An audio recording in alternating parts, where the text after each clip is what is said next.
she is. Now these are usually Loctited in, and that's probably part of it. That's not coming. Come on, baby. Don't tell me I broke it.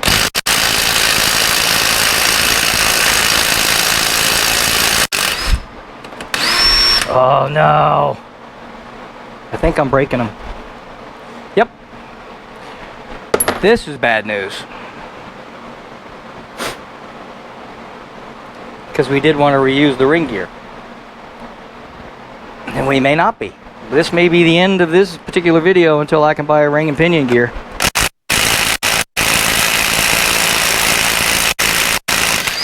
Yep, they're breaking. Every one of them.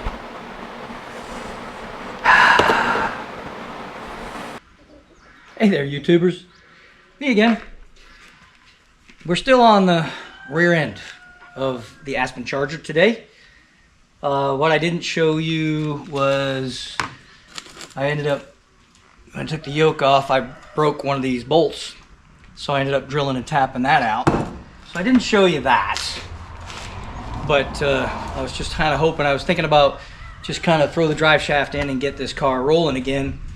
But I still have to do rear brakes, and I still have to put this Sure Grip carrier in it. And I don't like doing things twice. So if I hook up the drive shaft, I've got to move the car out with front brakes only. And I don't really want to do that. You know, it's already on the lift. Sure, I'd like to be able to get my cars back in the shop, but especially because we've been having a bunch of storms lately, but it's been a lot of thunder and noise without a whole lot of wind and rain, so that's good. And I don't really like leaving my cars out, and my friend's car is sleeping in here because of all the work we're doing on it. But nonetheless, we have to, it's a single smoker, meaning only one spider gears, right? I don't know if you understand what spider gears are. If you're a gearhead, you probably do. But it means that when you stomp on the gas, only one tire spins in the back. And so we got to fix that. So we have, I believe this is a Moser, yeah, no, Motive Gear, my bad. Moser Motive Gear locker. And we're going to be putting this in there. I'm going to show you how to set up a carrier when you put one in. Normally a ring and pinion, we're going to retain the ring and pinion, assuming it'll work with this. If not, we'll be ordering some gears. But I'm going to use the ring and pinion that's in it right now because he wants higher speed as opposed to City Boulevard Brawler. You know what I mean? So rather than putting like some 323s or 355 gear in it or 390 gear and go drag racing, he wants to stick right around a 3.0 gear. This is a 294, so we're pretty close. So we're going to leave the gear that's in the car in the car. Well, we're going to take it out, but we're going to put it back in with this, assuming the gears are okay. This rear end, I don't know how many miles were on the car that we pulled it out of. So assuming the gears are good, we'll go ahead and put them on this carrier and put it in just for, let me get the other one out first, and then I'll explain to you the different parts of a differential, because I get a lot of phone calls for people looking for anything from a chunk to a housing to and the terminology is, I pretty much know what a chunk is. I think somebody else called it something else. I can't remember what it was, but I was like, a what? I didn't know what they were talking about. So we're going to go over, once I get the chunk, which is actually called the third member, I'm going to go ahead and pull the third member out of the car. We'll get the third member sitting over here, and I will explain to you what the third member is, what the carrier is. These are just bearings that we have here, and of course axles, tubes, and housings. Okay, and I'm going to kind of give you a visual. And yoke. This is a yoke. Yoke's on you. Oh, okay. Yeah, dad joke. My bad. So anyhow, but we'll go over that. Let me get the carrier out real quick, and probably not going to be any dialogue because I'm going to put my fan on it. It's not too bad today. It's muggy because it's kind of wanting to rain, but not. But it's still hot. I mean, hot, like Jennifer Aniston hot, you know. So we're gonna turn the fan back on, pull the third member out of here, and yeah, that'll work. So let's go.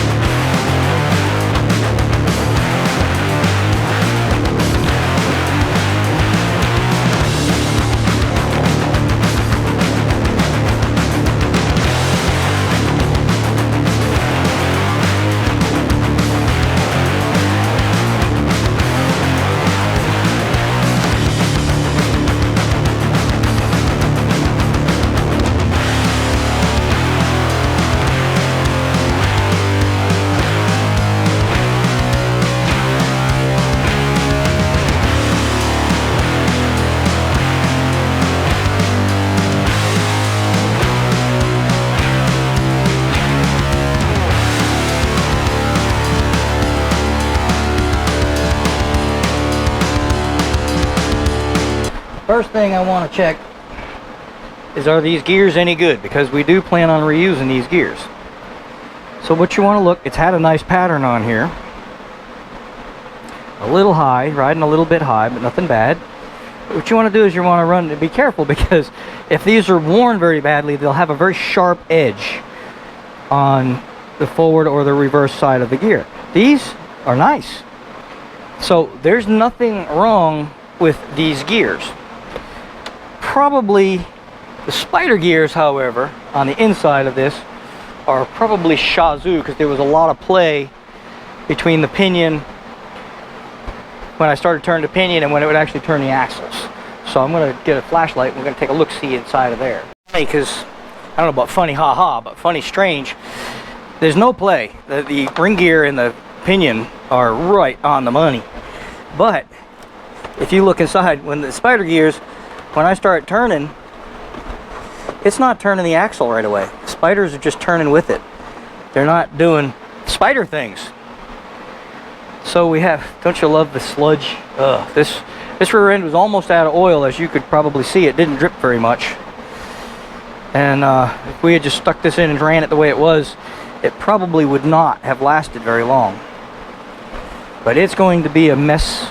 I wish I had some rubber gloves. I see guys on other channels using rubber gloves. In this case, rubber gloves would have been a great idea. But unfortunately, oh, she's gonna run away just to get my shirt dirty. Gotta be careful, this bad boy rolls off the bench and we're gonna in a world of hurt. All right, we're just gonna go ahead and pull this carrier out, which is just, these are your retainer bolts for your spanner nuts. Spanner nuts is what sets this back and forth. Oh yeah, before I say anything, I was going to explain what everything is called. Okay, this piece right here, okay, this is called the third member. All right, this big chunk, like some people call it a chunk, that's the old redneck way, but it's called the third member. This, or this, is called the carrier. Okay, the carrier can be an open, which is this, which would have spider gears in it, or it can be, most common people call it posi traction, but because this is a Mopar, Mopar's word is sure grip. But this particular deal is considered a Detroit locker. Okay, there are several, there's limited slip rear ends, and actually even the sure grip that Mopar made had several different kinds. They had a clutch style, which is more of a limited slip, and they had a cone style, whereas the more pressure you put on it, the more the cone would press into a race and put pressure on it. And so most people don't like the cone style, but it all works. This is a locker. Lockers use a spring and teeth. Some people don't like lockers because sometimes they can make a banging, like sound when they turn.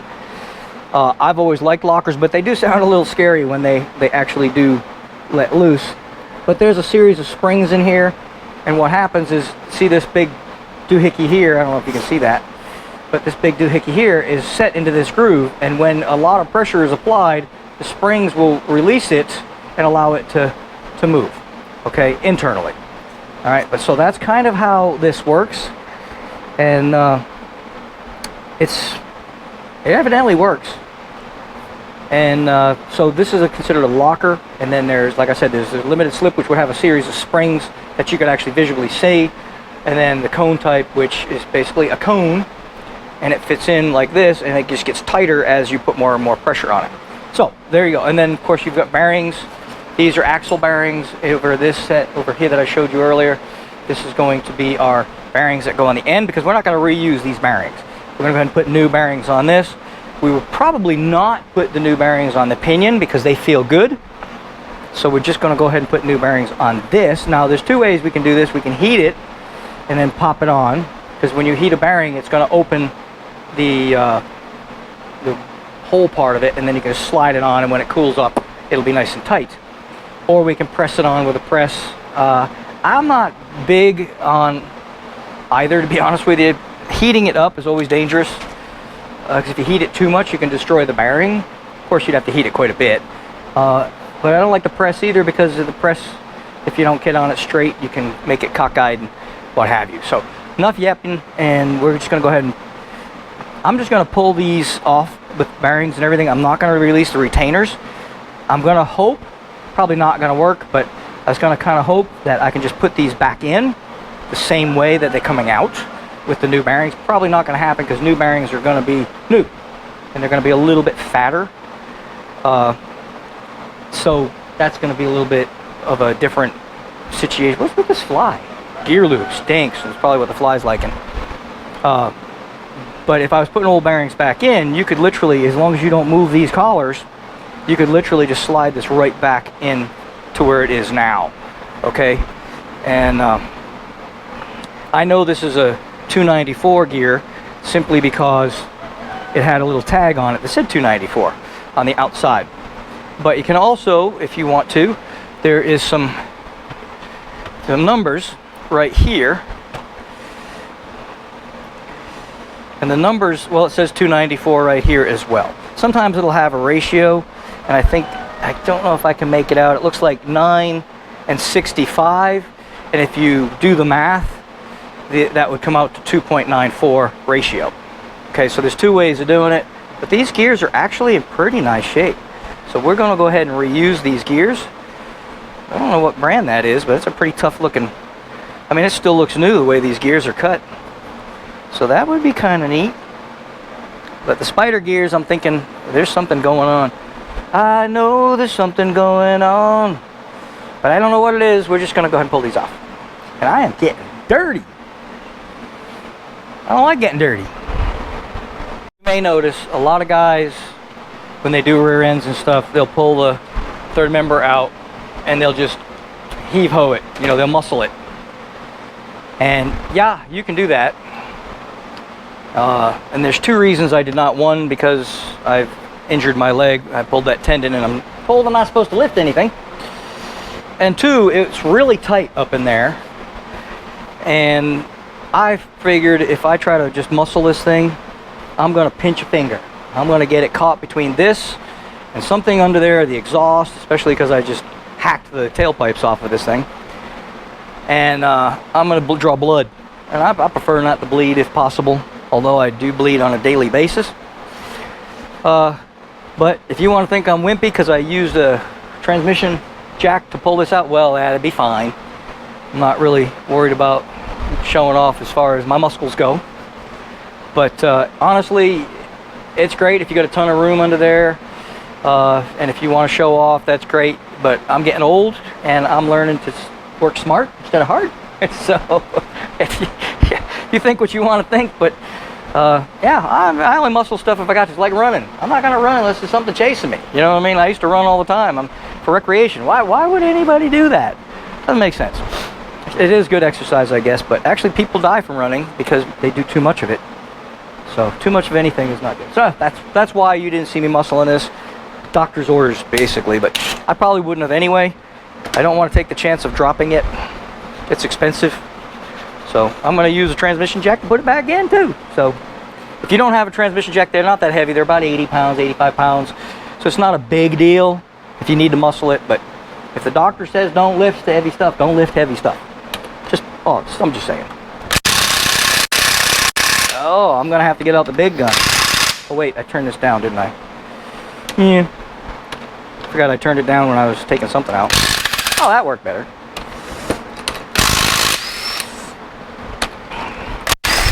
I forget why I turned it down. I was tightening something and I had to turn it down. Man, this thing is, I hate gear lube. Gear lube and transmission fluid. Ugh. Terrible, terrible smells. What is going on here? I'm guessing this rear end probably has not been apart for a day or two. I'm gonna kind of clean as I go. I probably should have sprayed it down with some cleaner.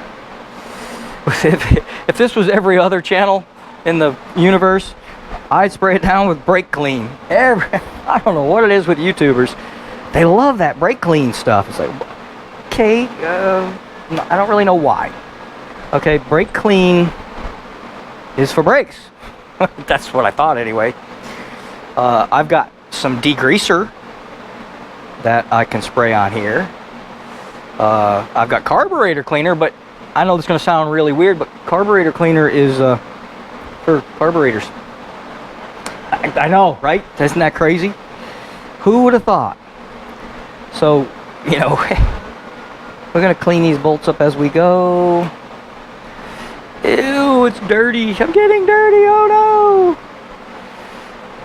I know a mechanic that doesn't like to get dirty. I really don't like to get dirty. Isn't that strange?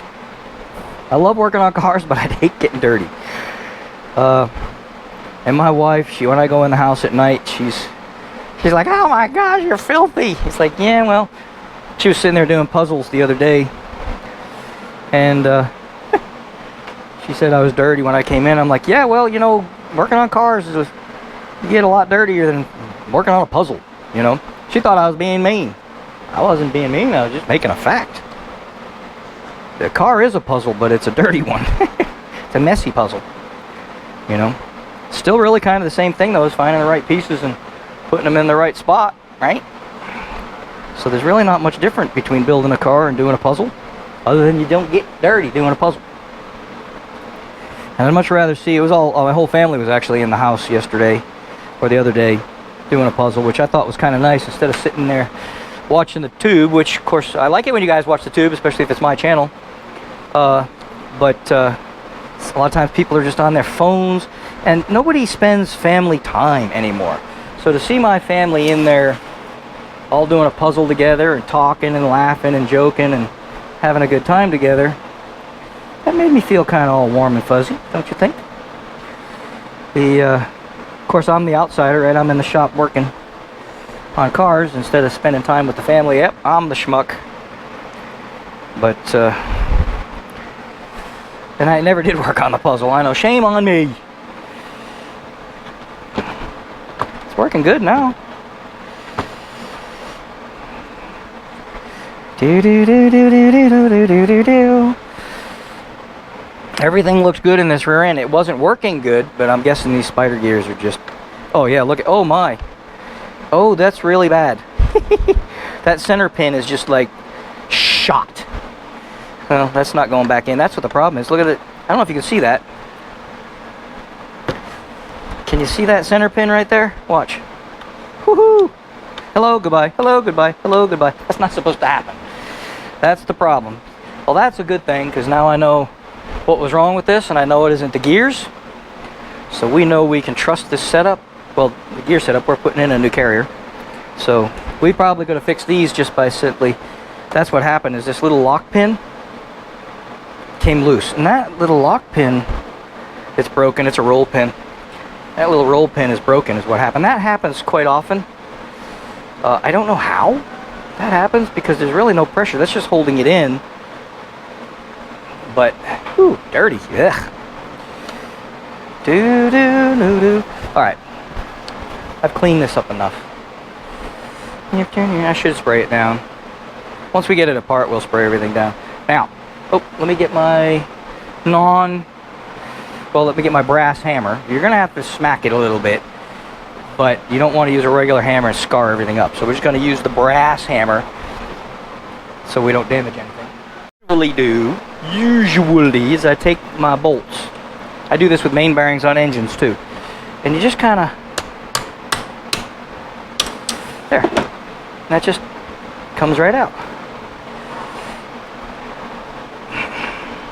Now, that isn't going to come right out. So we're going to have to take the retainer out. I thought I could pop it out. I guess not. Yeah, that retainer's not going to come out. Well, that's good. That means the threads on it are really good. So we're not going to complain. But we'll get a socket.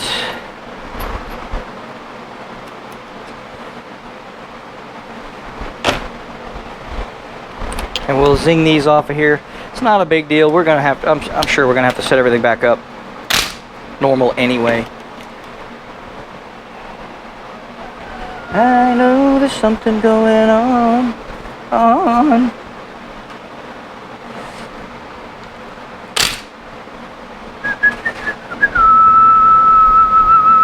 I'm very happy to see everything's in good shape though on this on these gears and everything. That makes my life a lot easier. Now, unfortunately, this video, if you're putting a new pinion, we will be setting the backlash and everything, which is all going to be kind of the same. The only thing I'm not going to show you, because I'm reusing this pinion, is the crush sleeve and the setting the pinion preload. I'm not going to be doing that today, unfortunately, because that pinion's already happy with this gear. So we're just going to end up setting our backlash and side to side and our pattern. So it's going to be a little bit different. Okay, see that came right off like that. Now, make sure you put this one back on there. Do not mix these up. So what I'm going to probably do here, aside from clean this up, is I'm going to put, we're looking at this rear end with the pinion facing that way. So when I put it back, it's obviously always going to be facing that way because we're putting everything in from the back, right? So this is going to be the right side, that's going to be the left side, and I'm going to go ahead and put a little stamp on there that says L for left. Right? No, not right, left. Right? No, left. You can't, correct. Yeah, there we go. Not right, just correct. I know there's something going on. And also keep in mind, inside, outside. Well, that's kind of self-explanatory because there's threads, no threads, no threads. Let me go get something to stamp that. Okay, we're going to put a little bit of an L. I mean, I'm sorry, that's a right. Dude, make sure I put the right thing. Golly. Yeah, that's going to be right, left. Wouldn't you know it? The stamping dies that I have two S's. You probably can't see that, but two S's and no R. I've had these for years and I never noticed that. It goes LMNOPQSST. But, so what I'm going to do is I'm going to go with a P. If I can get it out of there. Come on, you! I just pulled the S out of there like nothing. I don't have any fingernails, so there we go. Ow! I missed it. Come on, P. There we go. So I'm going to take a P. No, I'm not going to go P. I'm going to take a P. I'm going to use... Okay, let me try to rephrase that. I'm going to use the letter P. Where do I want to put it? I think I'm going to put it right on this little rail right here. I'm going to use the letter P. Doo-doo-doo-doo-doo.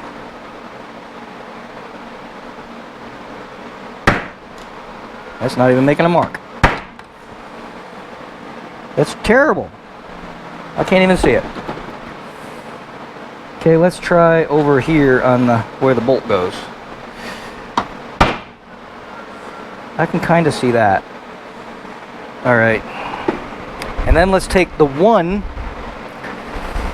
or the I, and put a tail on the P. Yeah, that does not even remotely look correct.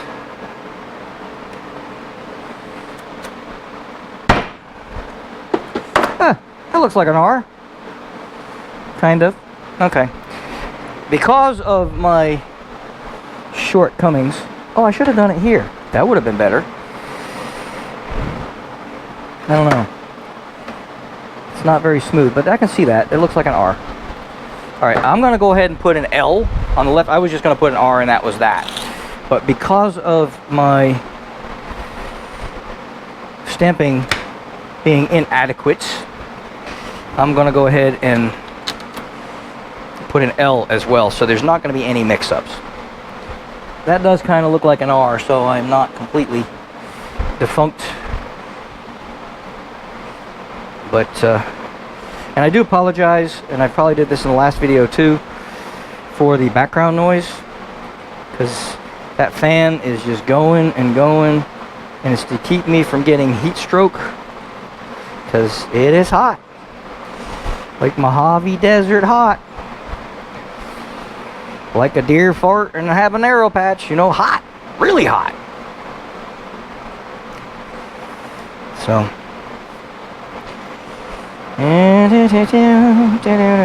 Oh, what is? Ew! We got sludgeage going on in here. We'll get all that cleaned out of there. But let's go ahead and put my L, my left. Where's the L? There it is. Or is that a JKLM? I thought it was an F for a minute there. I don't see so good. I need to get a bigger die set. These things are little bitty. Alright, let's give you a smackaroonie here. Ow, that was my finger! Whoa, what the heck? Can I not aim? There, that looks terrible. I drew blood on that. What the heck? How did I miss? The hammer's huge.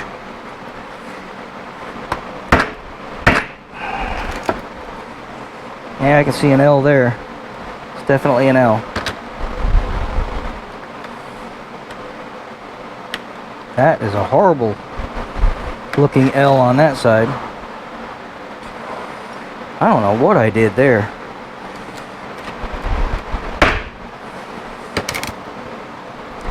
Whatever. Oh, that's the best one. Alright, well I got like 6 L's on there. We're gonna have to deal with it. Sprung a leak. What is up with that? See, I told you, I bleed daily. It's a prerequisite to the job. If I don't bleed, it's not a good job. Alright, and I'm also gonna keep the left one on the left. And the right one is, you guessed it, on the right. And they're gonna stay there. While I bleed to death. Alright. I could technically leave that in there, maybe? Kind of a little bit, but probably not. Again, like I said, we're using new bearings, so it's me trying to keep that in there is moot. Is this gonna just pop out? Yeah, I didn't think so. We're gonna have to pry it out of there. Seems the older I get, the worse I can see. Out of all the things, aside from maybe my mind, my eyesight is the thing that I miss the most, because dadgummit, it's just, it's got to be really bright or I can't see nothing. Alright, let's see if I can get this to come loose. And my thumb hurts. We don't want to damage anything, so we want to just kind of get in here. If I pry on the gears, it's just going to turn it. She doesn't want to come out. Come on, baby.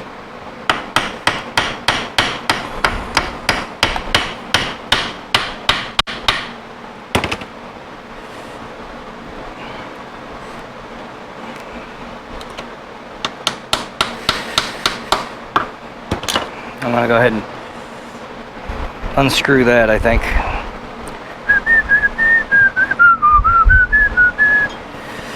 There's different ways to turn these. It's supposed to be a spanner wrench, but you can use whatever. Once you get it turning, it'll loosen up. There you go. And that just comes right out again. Right side. Now that doesn't really matter. Ooh, wow, that bearing is a bearing.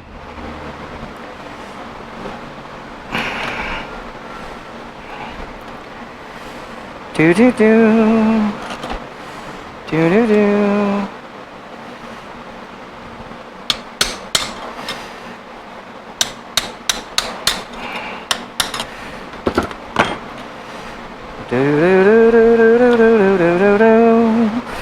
And there we go. These are called spanner nuts, I guess.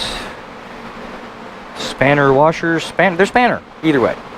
And there is this particular wrench you're supposed to use to turn these. And if you'll notice, the wrench that I used wasn't a wrench at all. I think I do have a spanner wrench though, a couple of them. But that works just fine. It's like the gas tank. I finally did buy a gas tank tool for the collar on the gas tank. Believe it or not, they make a tool for that. Everybody uses a hammer and a chisel, but they actually make a tool. And I bought it because I did a cataract, you know. And it was a plastic tank, and every time I tried to close it, hammering on it like we just did here, the tank would absorb it because it was plastic, and it wouldn't go back on. So I finally broke down and bought the tool, and the tool wasn't very expensive. I think it was like 15 or 20 bucks. Wasn't a lot. So I suffered all these years smacking stuff when really I could have used a tool. Alright. Do-do-do-do-do. I know, you guys are hearing me do-do-do. Do-do-do-do-do-do. And that's not do-do like bad smelly do-do. That's like do-do-do-wop. Do-we-do-we-do-wop. Kind of 60s music do-do. Wop. Wop. Do-do. So, somebody's been in here before. There's some marks in here. So I don't think this is a totally virgin differential. Wouldn't matter if it wasn't. Alright, now what I'm going to do, if you were going to reuse this ring, you may not want to do this, but I'm just going to take this and give her a little schmackaroony. Ta-da! Ah, chaos. Oh, almost rolled off the table, but we don't, well, yeah, we don't want that to roll off because we're going to use these gears. So let's push the carrier out of the way. You know, I noticed YouTube has quizzes now. Like, I could quiz you on what you're learning today. So we're going to make believe I'm going to do a quiz. Maybe I will. Maybe I'll throw the quiz in there just for kicks and giggles. I don't know. Do you guys like quizzes? Throw it in the comments if you like the quiz thing. I thought it was kind of weird because I hate tests in school. So, like, if I quiz you on watching my video, I guess it might get you to watch the whole video. I don't know. So maybe we'll throw a little quiz in there. And remember, this, right, is considered your third member. Okay, I think some people might call it a case as well, but the proper term is third member. This is the carrier. This would also be considered the carrier. These would be your gears. This is the ring gear, and this in here would be your pinion. Let me give you a little light on the subject. That's the pinion gear, okay? And then, of course, these are your thrust bearings, and these are races. Not to be confused with, like, racing a car, but races like, you know, a race. I don't know, like a bearing race. Okay? So anyway, this is pretty much caca. It's junk, right? We're not going to reuse it. But we do want the ring gear. So we are going to, I might have to get out the big guns for this. I don't know if this Ryobi, I think this Ryobi is 600 pounds or something like that. And it doesn't necessarily, okay, slippery. It doesn't necessarily get everything, every nut off that I use because it's not that powerful. It's great for not over torquing stuff and breaking stuff, but it's not optimal for stuff that's super tight. All right, these bolts on the Mopar are 5/8. Let's see if the old Ryobi's up to it. Woo! She is. Now these are usually Loctited in, and that's probably part of it. That's not coming. Come on, baby. Don't tell me I broke it.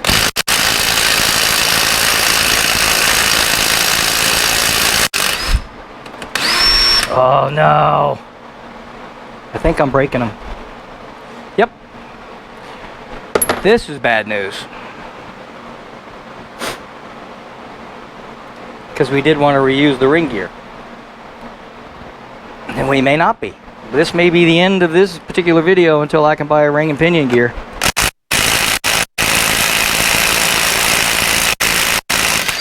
Yep, they're breaking. Every one of them.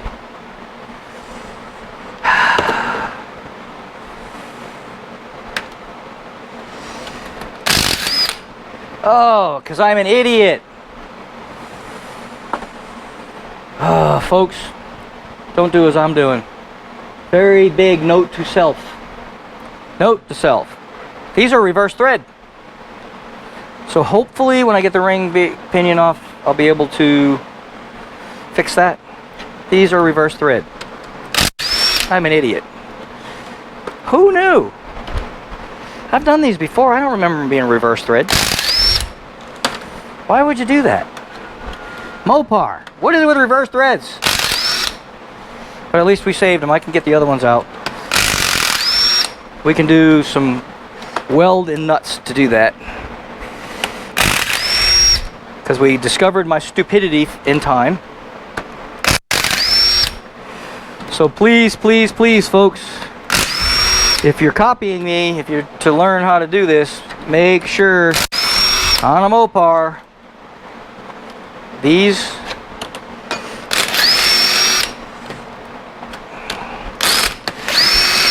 are reverse thread. Dadgummit.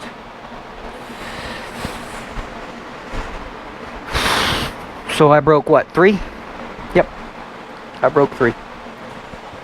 That shouldn't be too bad. We'll get them out. What is it? Matt's Off-Road and Recovery. We'll get them out. Okay. Now here's... You got to take this thing off like super straight. She's coming right out though. So there's a little bit of good news. The bad news was my own stupidity. So please don't follow that bit of advice until, you know. Come on, get out of there. Watch your fingers on this particular movement because this thing will cut you. There we go. Okay, well, so they're nice and deep in there. So that ought to be fun. This is junk. Yeah.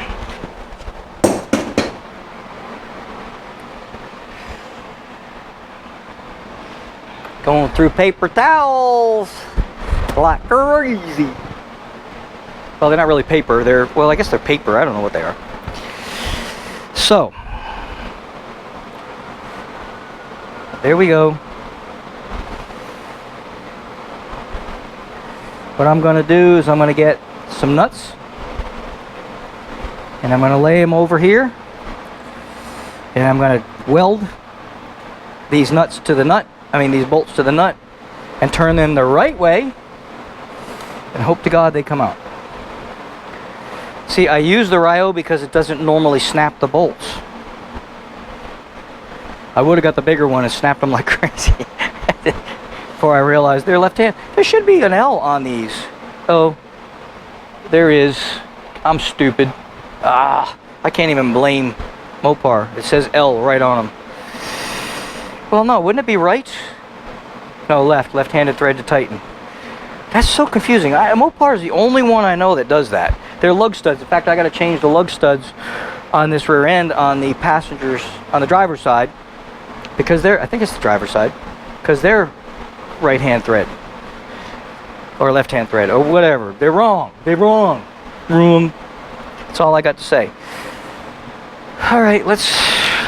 I didn't think I was gonna have to dig out the welder today, but I was wrong.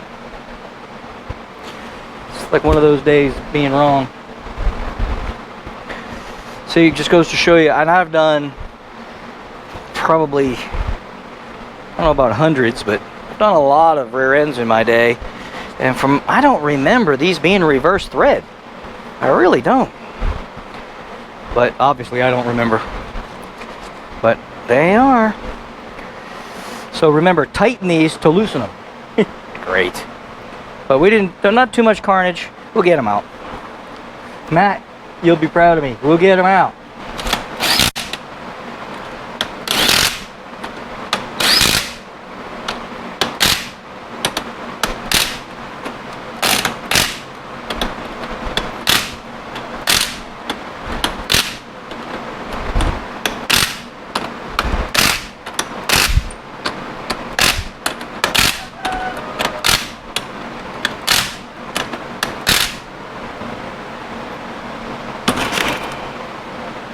Ta-da!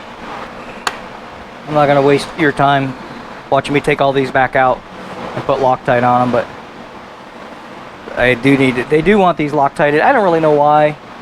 It's not like I've ever seen them come loose. These did come out rather easy once I actually turned them the right direction. But they do recommend that you put Loctite on them. So, okay, hold everything.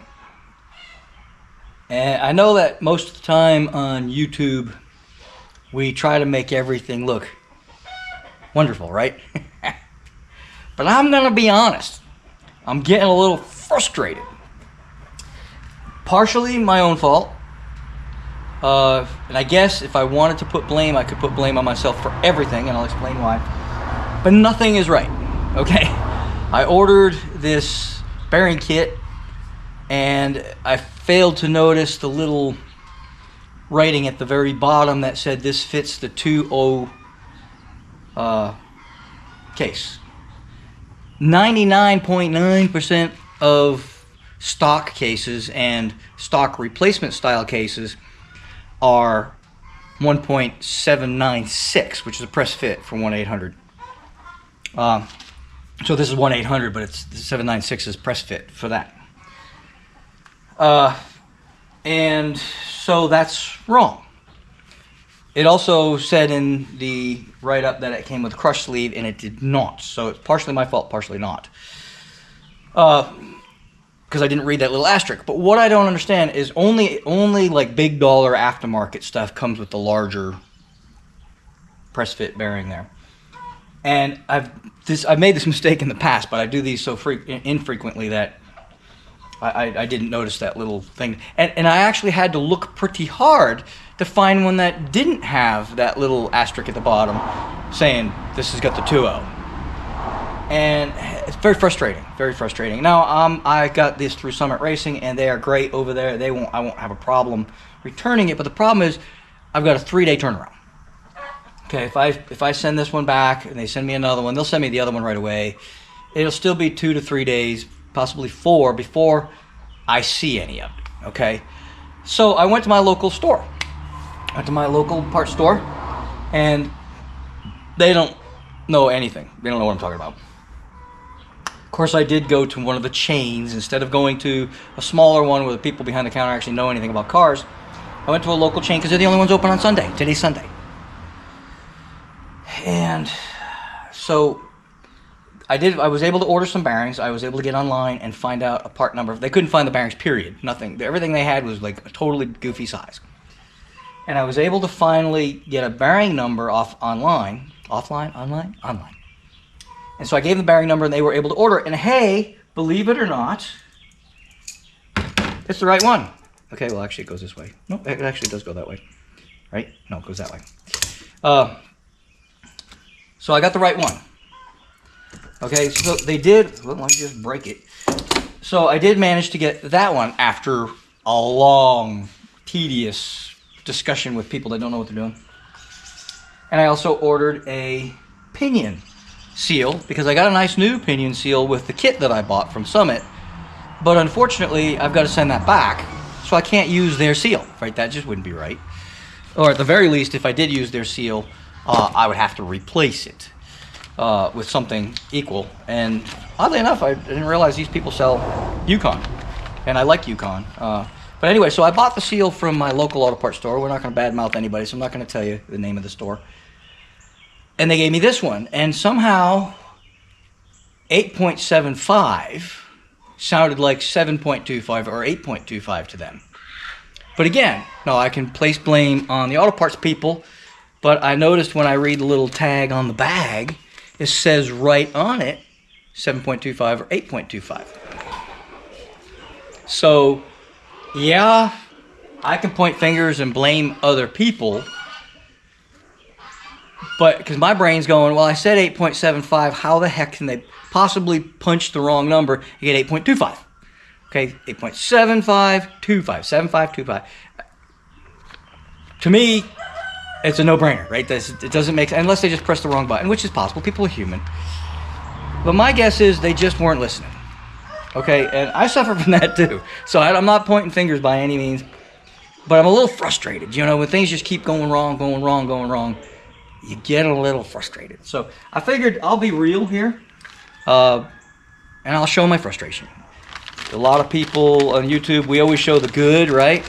Nobody ever argues on YouTube. Nobody ever complains, unless you watch Uncle Tony. He complains about everything. I've never watched him. I just don't like people who do nothing but whine. So that's what I'm doing now, is I'm whining so Uncle Tony can be proud of me. He probably doesn't know who I am. I'm way too small a channel. But I was just frustrated because after I looked at this, I'm like, my gosh, can I not get a right part? Oh, and to top it off, I didn't get a race. I ordered these bearings, they didn't come with a race. They want double the money if you get a race with it. Well, the good thing is the old races are in great shape. So I'm just going to go ahead and put the new bearing in the old race. They're fine. They're smoother than a baby's butt. So they're going to be just fine. So I'm just going to go ahead and reuse. I almost was thinking about reusing the old bearings because everything's in good shape in this we're in. The oil was really old and really thick, and as you can see, it got everywhere. It was really nasty. But it still had a lot of viscosity, so that's all we really care about, right? And it had a pinion leak pretty bad, so it was getting pretty low. But fortunately, it didn't tear up the gears. It didn't tear up the bearings. It didn't really. So the old ones were fine. I'm just not real keen about pressing an old bearing off and then trying to put an old bearing back on. The odds of damaging it are pretty high, you know. So I went ahead and I bought new bearings, and because I want to get this project done today. I'm not normally, and I don't normally like it when, you know, shops and shows are like, we're on a time crunch, we got to get it done by, you know, tomorrow or next week. But in my case, this is a project that I've been working on, and I'm currently out of work because I've injured my leg, and so I'm not able to go to work. I'm hoping that the doctor is going to let me go back to work come next week. Well, this Sunday, so it's going to be this week, right? I go to see him on Thursday, and I'm hoping he's going to tell me that I can go back to my regular job, because I only get, when you're out on workman's comp, you get like 60% of your pay. So I'm starving here. And YouTube, I wish paid enough to not worry about it, but YouTube, I don't make a lot of money on YouTube. Because I'm a very small channel. But you can help with that, you know, if you can help me get more subscribers and watch my ads, watch the ads and stuff, that actually helps me out. Or hype it, tell your friends, whatever. You guys can help me grow the channel. But for now, I'm just a regular guy like you, or if you're a girl, I'm sorry, like regular guy, or like you regular guys or girls. And so I go to work every day like everybody else, and I work on my cars on the weekends. But with me being out because of an injury, I'm going against the doctor's orders and getting out in the shop and working on stuff. So, and that adds the aggravation too, because I've got pain to deal with. I've got a stupid leg brace that's annoying, you know, and it's just so, it's been a struggle. And I appreciate all of you watching my channel, and at this point listening to me whine and complain. I normally don't get too irritated. I love working on cars. I mean, if I smack my head on my lift enough times, I get a little irritated. Yeah, irritated, aggravated, whatever. Especially on that 4-post, that irritates the piss out of me. Can you say piss on YouTube? But it does, because it's just those stupid ramps are in the way of everything. But in this case, the 4-post actually worked out pretty good for me, because if you look at my last video where I had to roll the differential up onto the lift, it actually helped me. Otherwise, I got to dig out a cherry picker, hook up a chain, pick it up, put it on the jack, and then, you know, it's a little bit more work. So it's kind of nice to just be able to roll it up on the ramps. So it's got its benefits, okay? But anyway, enough whining and complaining.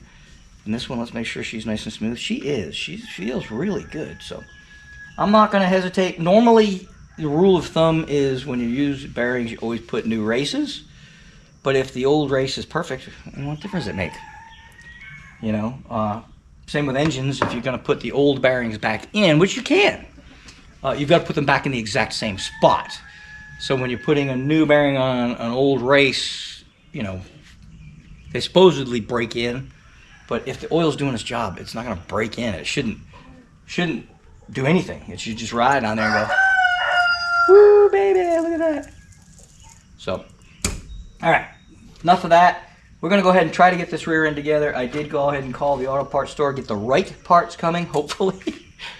And this is a really dirty, I should have, and I know this, you're probably saying, why don't you just spray that thing down with some degreaser? And the reason being is if I spray it with degreaser and then rinse it down, I'm going to have residue of degreaser. and I'm going to have residue of water or whatever I rinse the degreaser out of there with. And I really don't want any of that in there. I'd rather have some old oil and get my hands a little dirty to when I put everything back together, rather than sacrifice the possibility of a failure because there's some degreaser in there cutting through my oil. Am I telling you not to clean it? No, I'm not telling you that. You can clean it. It's not a big deal. If you clean it, the minimal amount of minuscule amount of contaminant in there is probably not going to hurt. And water, if you let it sit overnight, is going to dissipate anyway. Oh yeah, that's beautiful. Woo, baby. Yep, breaking all the rules today. Anyway, so we finally got the right bearings. I've got the right seal ordered for tomorrow. Thank you to Summit Racing. It's not their fault for me getting the wrong part. I just didn't read the fine print. But I am going to tell you, if you've suffered through my whining and crying right now, if when you order a kit like this, one, probably be best to call them and get help, right? Instead of just doing it on your own. I've been doing this a long time, so sometimes I think I know more, or I just don't want to mess with people. So I decided to do it online on my own, and I didn't read the fine print. So it bit me. Of course, the fine print, some of the print did say it's going to come with a crushed sleeve, and it didn't. So it kind of bit me all. So I guess it's bit me all the way around. I don't think Summit's going to give me a hard time. They never do. They're awesome. But yeah, I'm just telling you now, be cautious if you're going to order parts. If you don't get help, or if you're going to an auto parts store to order this, by all means question them, because the auto parts store wanted to give me the 2-inch opening as well, which is this here. They wanted to give me the 2 inches. And I really don't understand that, because 90% of the stock ones, or all of the stock ones that I know of, unless maybe some high performance ones I've never seen, are the 1-inch 800. So I don't really understand, because that's what the auto parts store wanted to give me too, was the 2-inch inner diameter bearing. And that, as far as I know, I could be wrong. If you people that know Mopar bearings better than I do, guys in the driveline business or whatever, maybe a lot of them do come with the 2-inch inner diameter. I don't know. But I'm just telling you to be careful, read the fine print, look at that asterisk, and if it says 2-inch, measure your snout here and make sure yours is 2-inch, because this is, I've never, and I've been doing this for 20 years, I've never on an 875 got the bearing with a 2-inch. And this is the second time I've made this mistake. You think I would learn. But I have a bad memory after, you know, it's probably been a couple of years since I put one of these together for somebody, other than a stock one. And if you go back to, like, if I wasn't changing the carrier in this, I would have put this back together with all the bearings, because they were in good shape. So I would have fixed that pin that was broken and put everything back together the way it was, and would have been fine for a customer. But in this case, you know, anyway. So enough of that happy horse pucky. Let's go ahead, and we got to press these bearings on here. And there's two ways to do this. We can get a torch, and we can heat this bearing up with the torch, and then it'll just go bloop and drop right on there. We can do that. But check this out. I just bought a bearing race and seal driver. Cool, right? Normally what I'll do is I'll find a socket that fits. You don't want to ever push on the outside of the bearing, but you find a socket that fits just on the inside of this bearing. And I've got a press. If you don't have a press, oh look, it comes with a little carry case and everything. How cool is that? And I can't remember who I bought this from. I think I may have gotten it from Summit Racing. I don't remember. I may have gotten it off Amazon. I don't remember. But when it comes to products, I want to do a video on products, because I was thinking about something on my way to church this morning. And yeah, that's a whole nother video. We'll get to that later. But anyhow, this is cool. Comes with a little, this is a bearing driver kit. So let me see if this has what I need. Look at how, that's pretty good. See, I won't need, you know, for seals and stuff, I'll need this piece for hammering crap together.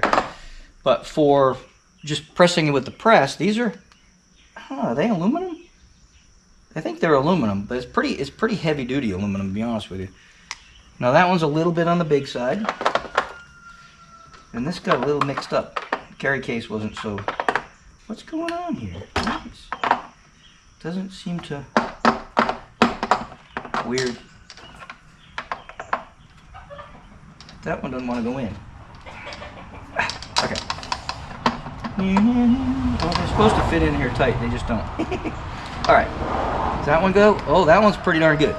Yeah, it's a little small. But actually we could do this. Oh, that's beauteous. That's what's kind of nice about it. It'll hold itself. Put that in there.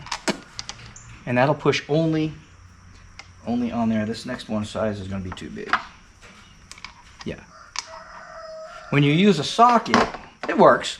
But use a socket, if you can't see real good and you're accidentally off to the side a little bit, you can run yourself into trouble with this. Boop, perfect every time. I'm so excited. So anyway, in the midst of all my annoyance and aggravation today with wrong parts, which I don't know about you, but wrong parts is always annoying.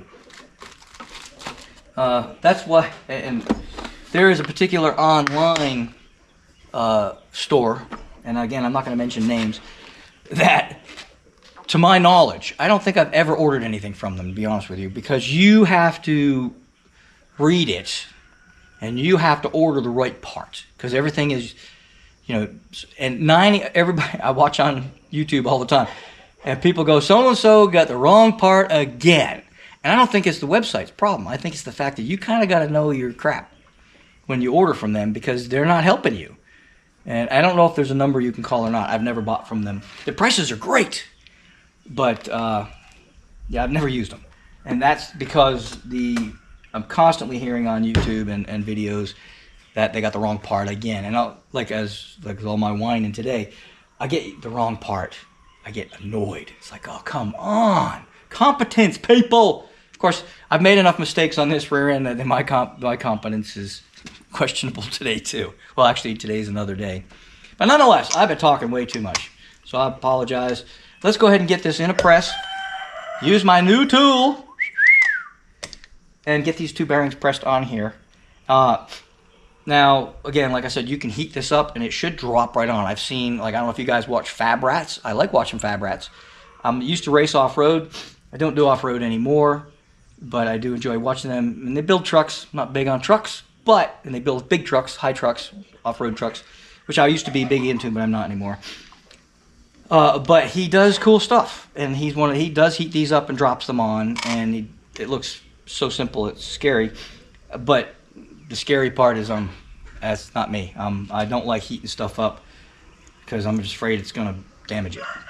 Take away the temper or something. He doesn't seem to have any problem with it, but it's one thing to go rock climbing in a truck at, 15, 20 miles an hour max, as opposed to a rear end that this guy wants to tear down the racetrack or at triple digits for periods of time.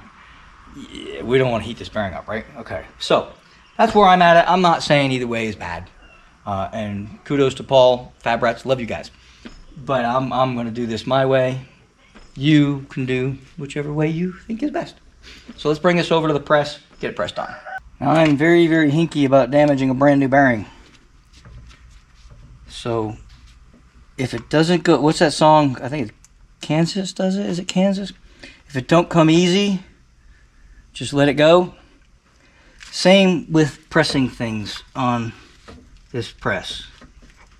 If it doesn't go on easy, I'm probably cockeyed somehow, some way. So we're just gonna feel it. And I should not have to put a lot of pressure on this. It should slide right in. Of course, we're flat on both ends. We're gonna try to get centered. Okay, we gotta move things around a little bit. There we go, come on, baby. That's looking pretty. Whoop, see, she's moving a little tiny bit. There we go. Okay. Now we're just going to put a little bit of pressure. If it doesn't start going on real easy, there we go. I felt it pop. She's going on. I'm not putting a lot of pressure on it, and it's just going. Now here's the problem I didn't think of. I'm probably going to hit the top of the, which I think I just did, yep. Here's bro, I'm going to go back to the socket and I'll show you why in a second. Do-do-do-do. You probably figured it out. This has to go down to here, and then the stem is going to stick out the top of the bearing. So while I'm pretty pleased with my new toy, I'm going to have to go back to a socket. This is one of those projects I'm just going to have to say. Well, what happened is I'm hitting inside, but when I want to put my socket, it doesn't go. It's like, I mean, I'm talking, it's like a frog hair away from working. So what I'm going to do is I'm going to push it the rest of the way with my new bearing seal puller, tooler, putter on tool thing. And then once I run out of space,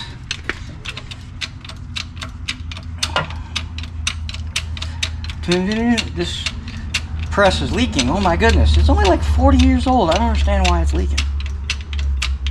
And this is a SunX International. This was a, back in the day, this was basically a Harbor Freight special. I forget what was the tool company back in the day. It was like Harbor Freight, but it was, you know, cheap tools. This wasn't an expensive one, but I have been using it for years and years and years. Okay, well, anyway, enough of that junk. We're just going ahead and start getting this back on her. There she goes. She's moving again. She'll go until she stops. And then we'll probably have to put that socket on there just for one. Yeah, there she stopped. Alright. And we are so close, and yet so far. But yeah, we're dead even now. And then this socket, so you can see, is pretty much almost the exact same size as that bearing driver. Make sure we're clean here. Come on, baby. So slow. Anticipation. You're making me wait. The only good thing about when something gives you this much trouble, I have found that 99.9, remember Get Smart? It had 99, the girl. Is, yeah, Agent 99. But anyhow, 99% of the time, when something gives you this hard a time going together, it is usually a very successful project. Stuff that flops together like super easy, I have found normally screws up on you. You know, it's like if you don't draw blood, oh no, it's going to be problems, right? There we go. Nope, is it all the way? One of two things has happened. Either I'm all the way, or this socket is not big enough to go over the snout, which is going to be stuck. Nope, it's going. Let me get my glasses, double check this, make sure she is where I want her to be. It's all coming back to me now. I used this socket for this very same thing years ago. What was happening is the socket I was using was hitting the center, so it wasn't allowing it to go for any further down. It still needs to go down further. But I have this socket. This is like a sensor socket for some crazy sensor that I've bought 250 years ago. And if you look, you can see that I've clearanced it. Probably just for this purpose. Okay, and this is hitting just inside of that bearing. So we are going to push this bearing the rest of the way. Oh, I think I may have moved it because it's not centered anymore. So let's go ahead and center it. That's very important, because if you're not pushing evenly on things, it can get ugly. See how this is rocking?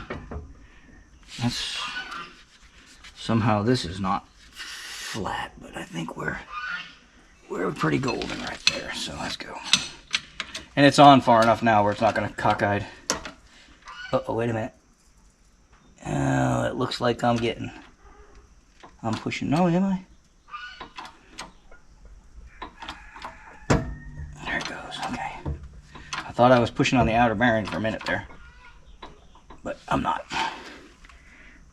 There she goes. She's all the way now.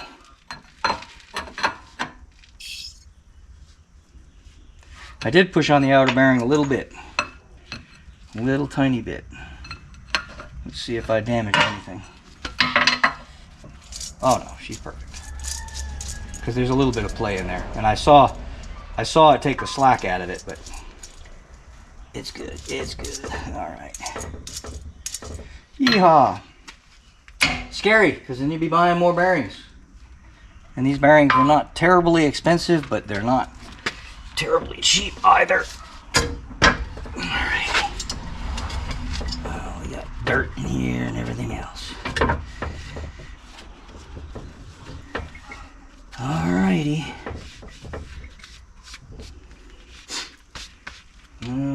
Bearing number 2. And again, we're going to start with this one, because this one starts out centered no matter how you look at it, and I like that. There's probably a tool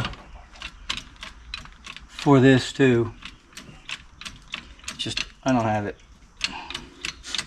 I thought these bearing putter runners are going to do the trick, but Chrysler, in their infinite wisdom, decided that the nose of this thing had to stick up a little bit.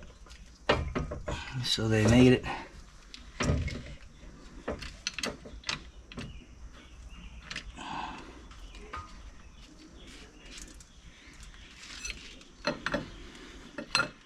that little tiny bit of play in this bothers me. Alright.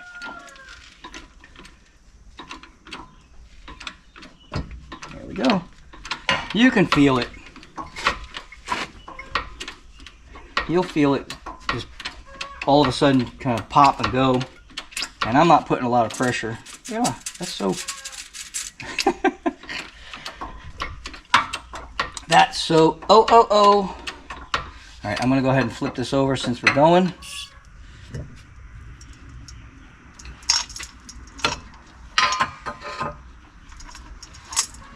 we go.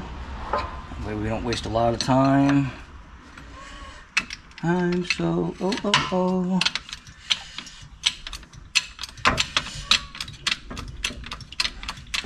I don't like that going like that the whole time.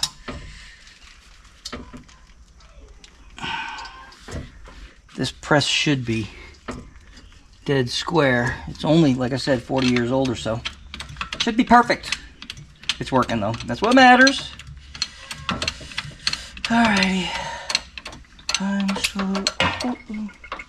Come on. Here we go. Here we go. Going down the shaft. It's a good old time. Until it stops on its own. Oh, it's leaking bad too. Might be time to rebuild this piston. Yeah, maybe in another 20 years. Alright. Can't stand it when tools don't live. I mean, it says made in Taiwan. Right? Should be perfect. All the good stuff comes from Taiwan, right? Like I said, this was a cheap press back in the day. And that was back before you could get good stuff from there, you know? Like I said, I'm going to do a video on right along those lines, and I'm going to blow your mind. So watch for that video. Oh yeah, that's perfect right there. Okay. But you'd be amazed at the stuff I have discovered. And man, I'm going to say over the years, but it just kind of came to my attention because of some of the things going on today. I decided I'm going to look a little deeper into products and let you guys in on a secret. So stay tuned for that. I'm not sure when I'm going to do that one. After this car's done, probably. Thank you, time! Until this car's done. Woo, baby! Boy, that is, bearing is like loosey-goosey. Alright. Let's get back over to the bench.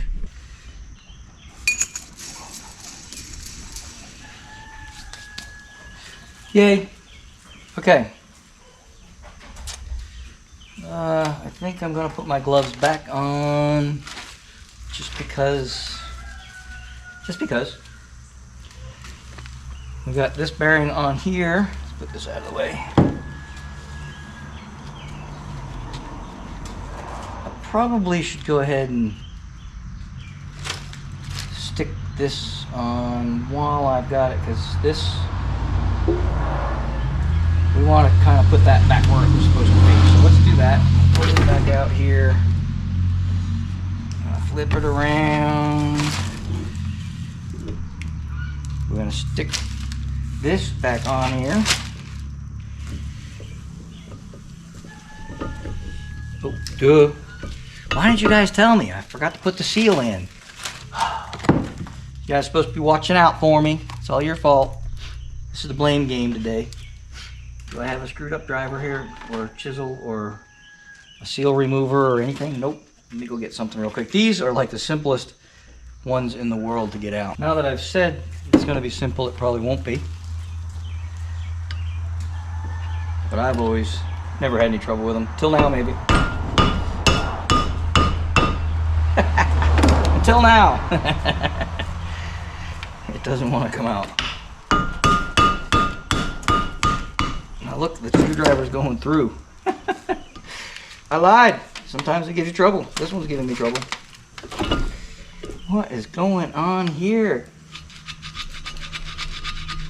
I do have a seal puller that will go inside and pull it, but normally you can just pop these out. Let me get something not quite as sharp as that screwdriver. That's probably most of my problem. Normally they just pop right out. But this is that job. Let's try this again.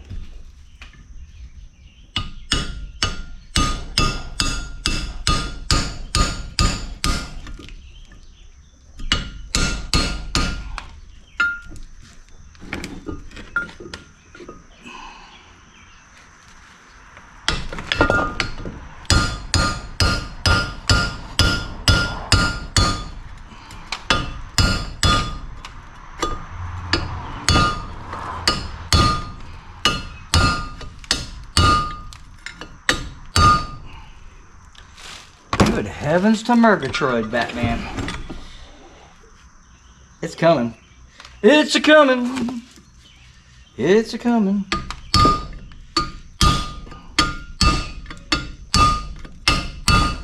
But she is being stubborn.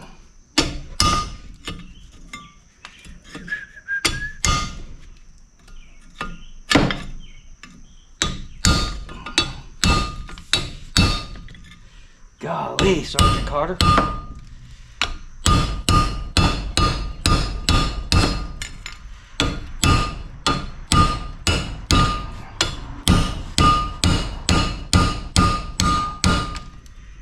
How far in was this thing?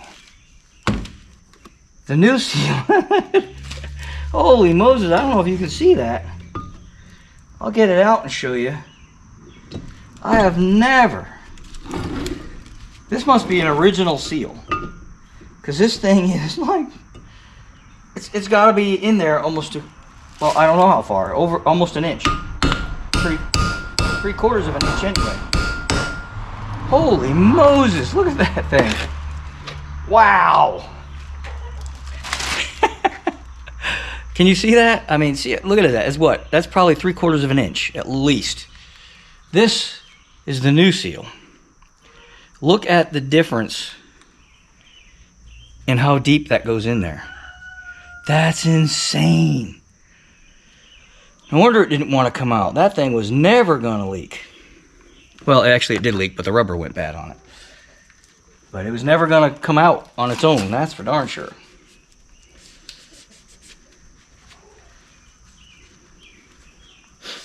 All right. Now, I'm going to do something I've done this. I've always done this. And I probably don't need to do this. But I tend to be an I don't know if I'd call it an overachiever. Or just, yeah, okay, I'm gonna make sure that's the right one. But I always like to put a little RTV around the outside of this. Not really necessary. It's probably never going to leak, but I just do it because I just do it. It's how I was taught. Hard to break old habits.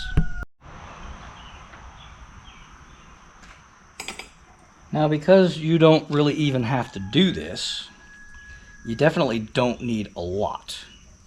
Okay? I am just an overthinker maybe, or I'm just one who, and it actually looks like it's got some sealant on it. So I guess I could have probably taken that for granted. Whoa, chickens, out of here. Whoa, get out of here. Chickens coming into the shop for some reason. And then I just spreading this out. Can't handle rejection, hey bud? Sad, even the chicken world can't handle rejection. A rooster wanted the hen, she didn't want him back. Sad but true phenomenon.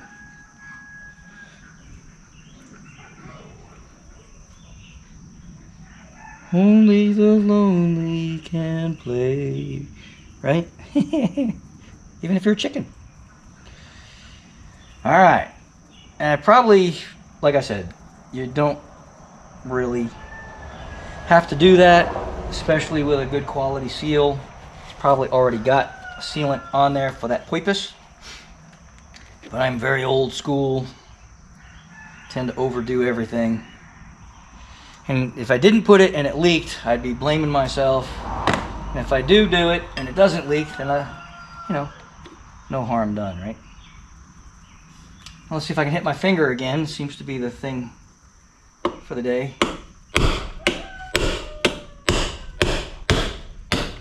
Wow, I'm gonna tell you folks, I've always used big sockets and stuff to do that. That was nice. I'm liking this new tool. It's already paid for itself.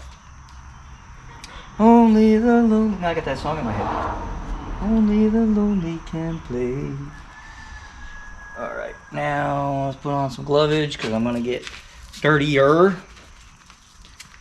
Do-do-do-do-do.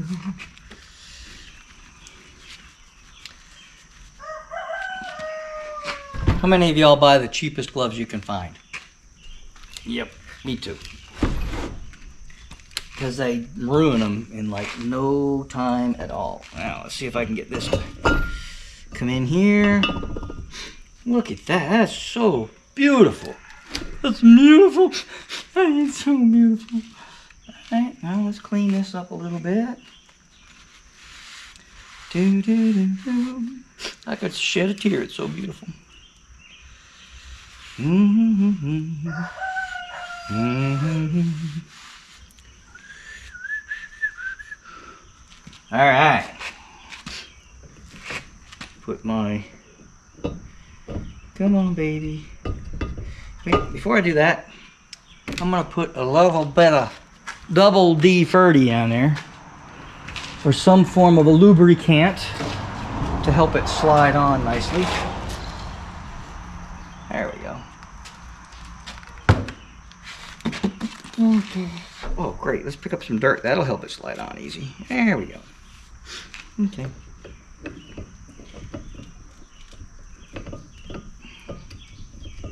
There. Oh, we need a little bit of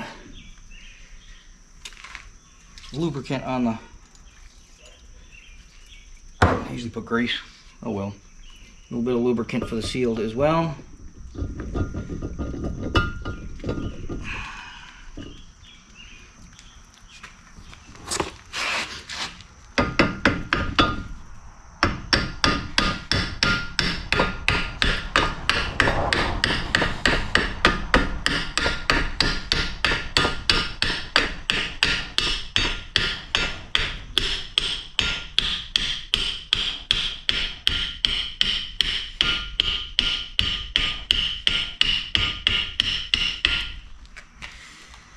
Well, we got that on far enough to get the nut started. Where's my nut? I don't know, I dropped the nut. I got that stupid song in my head now. Only the lonely can play. Alright, I know there's a nut here somewhere. I'll put my washer on there. And then my nuts. Sometimes you feel like a nut. Sometimes you don't. Almond Joy's got nuts. Mounds don't. Almond Joy's got real milk chocolate, crunchy nuts, coconut too. Mounds got deep down chocolate and chewy coconut. Ooh. What does that even say? AAPW. I don't know. Anyway, this is a 741 case for anyone who cares. Probably one of the most common cases for the earlier models. This came out of a 66. 489 is supposed to be the golden grail for the reasons of it uses a larger bearing. And maybe that's where this came into play. I believe it's only the pinion bearing is larger. But, and I guess this would probably be the best way to show you on this particular kit. You can see that's the size of the pinion on a 489 case, and that's on a 741. So you can see that there is a difference in thickness. But the funny thing about it is, and I'm not saying they don't break, but in all of my years of beating on muscle cars, I've never broken the chunk. I've never broken the carrier. Never. I have on a 9-inch Ford. I have broken the third member. But I was running a really tall gear, and you have to grind some of the case away to do that, and that's probably what caused it. But they always break the axles. And it doesn't matter what carrier you buy, it's the same axle. Even if you buy, you can buy a larger axle for the Dana 60, but they also came with the 29 spline axles on a Dana 60. So you get a whole lot stronger here, but you still got a weak link, and that's really what it boils down to. All right, enough of that said. The secrets that not everybody knows about. I think that is correct. Yep, I think that's the right one. For anybody who cares, that is 1 1/8 inches, I think. Let's just double check. Now, you want to be careful. When you're putting in new bearings and a new crush sleeve, you have a specification. And you keep torquing that baby down till it reaches a certain specification. Because we're not putting new bearings, because we're putting old things back the way they were, we're just going to hit this until it stops. And then we're just going to give it a little bit of a, what do they call it, an ugga-dugga?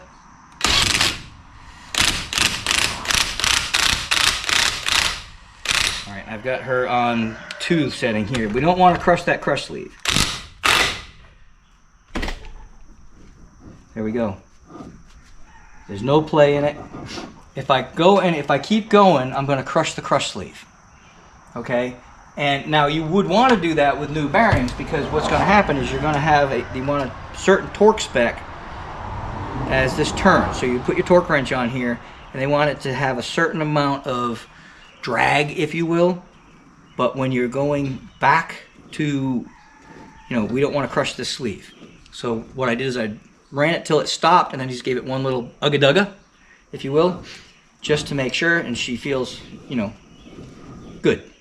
You don't want to go any tighter than that, because then you'll start crushing the sleeve, and you'll change the angle of the pinion in relation to these gears. Now, because this may be different from the original carrier that we took out of here, this distance is going to change. But that's okay, because we got these bad boys. And these are going to do just that for us. These are going to set that angle for us so that we'll get a nice pattern. And I've got to look it up. There's a certain amount of play that you're supposed to have. There's a certain backlash, they call it. It's the amount of and I'll show it to you when I get it in here. It's the amount of movement that this does, like that. It's not going to be near that much. But there's a certain amount of movement between the gear. You know, you don't want the gears tight up against each other where they don't have any play, because when they heat up, they'll bind and go crunch. So when we put this back in, we want to make sure it's got a little bit of play. And I'm going to have to go on the interweb and find out how much that play actually is. All right, we're going to put a little bit of wet dog in here, WD wet dog. I'm going to put a little bit on these to make sure that stays lubricated so our torque specs will be good. Yeah, I also have to look up the torque specs on these caps. Those I recommend torquing. Again, if you're putting in new bearings, you'll have to look up the torque spec and the drag, if you will, on that pinion. And then there's also a height on the pinion that you will measure to make sure you've got the right pinion depth, okay? And these are things I'm not showing you today, so this isn't a complete video on how to set up a differential. We'll do one eventually. If I was putting all new gears, all new bearings, this would be a different game. But because we're using old stuff, and not everybody changes the gears, right? You might want to just go to a posi traction or sure grip and still reuse the same gears like we're doing here. So this would be the process in that case. But if you wanted to, you know, but if you're going with brand new stuff all the way around, you'll need the install kit.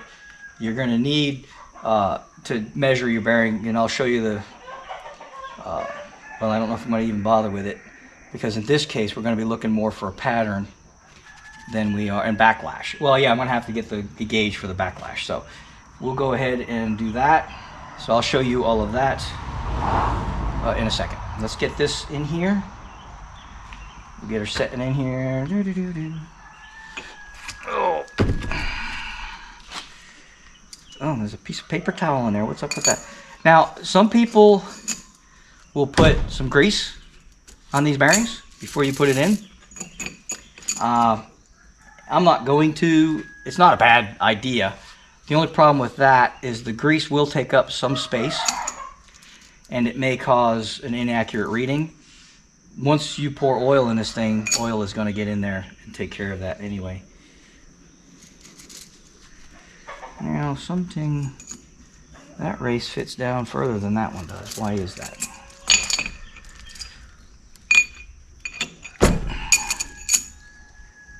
Oh, that's just the way that bearing fits. That bearing sits up a little bit, whereas this one fits down all the way. It's just the bearing, I guess. Weird. Okay. Now, don't panic when things are a little bit weird. I gotta clean that up a little bit. You don't want to put dirt in here, so if you see any dirt lingering, make sure you clean that up. I got a little bit probably from just moving this thing around. Boy, these gears are nice. They really are nice.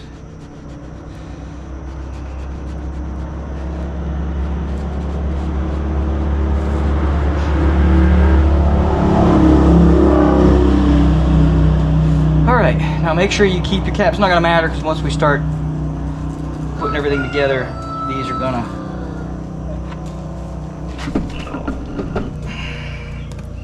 whoops, slide that in there like so. There we go. Have to use my belly. Alright, and then we're going to start these in here like so. We'll be adjusting these as we go, but for now we're just going to get it started. Alright.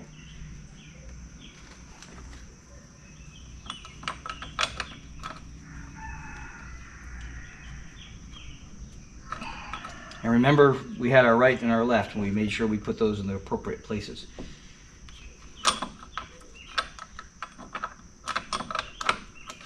There we go. These things have got to be square.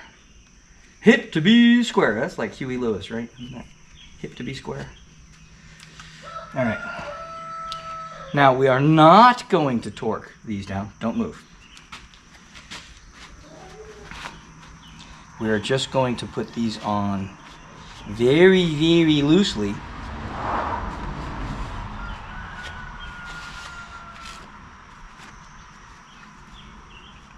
Of course, you got to put your threads on the outside.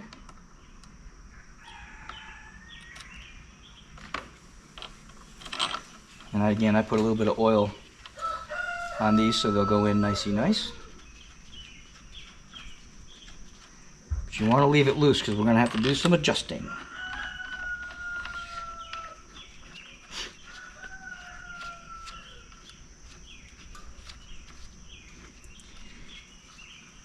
And again, it's like the song, if it don't come easy, you just let go. It's not really how it goes, but something like that. So make sure nothing's binding. You're just kind of putting everything in loosely. And now, there's probably professionals out there that may disagree with how I do things, and they're probably right. So if somebody that's a professional tells you otherwise, I'd go with what they say. This is backyard mechanic stuff right here, folks.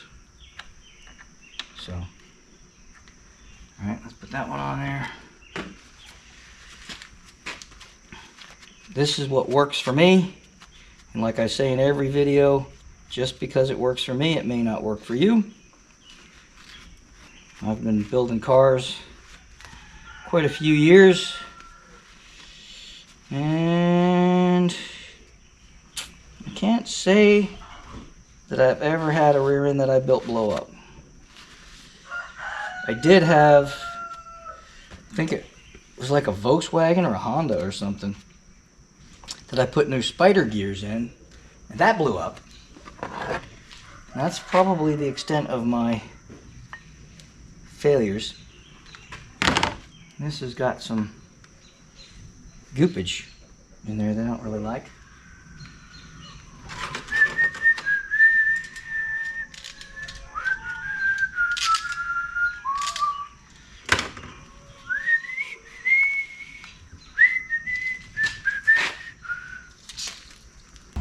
Now, if you'll remember when I was talking about backlash, see how that's moving? Just a little bit. That's what I'm talking about, backlash. Okay?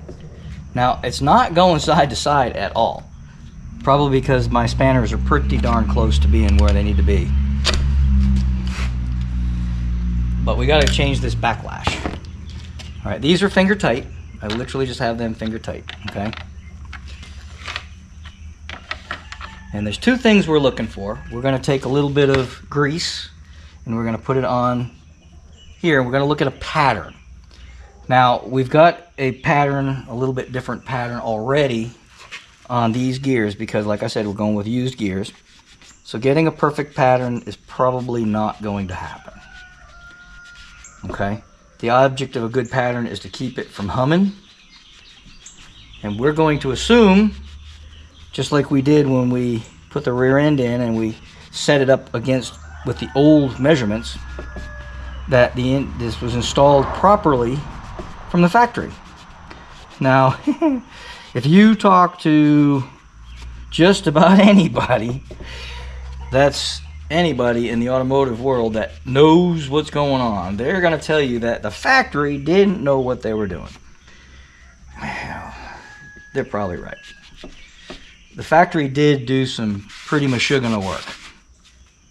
And a lot of guys, especially guys that do this for a living, they're going to tell you, you know, you got to do it better than the factory. And there's cars that are what we call over-restored, and it's actually better than it came from the factory. To the school of that's good enough. If it's good enough for the factory, it was good enough for me.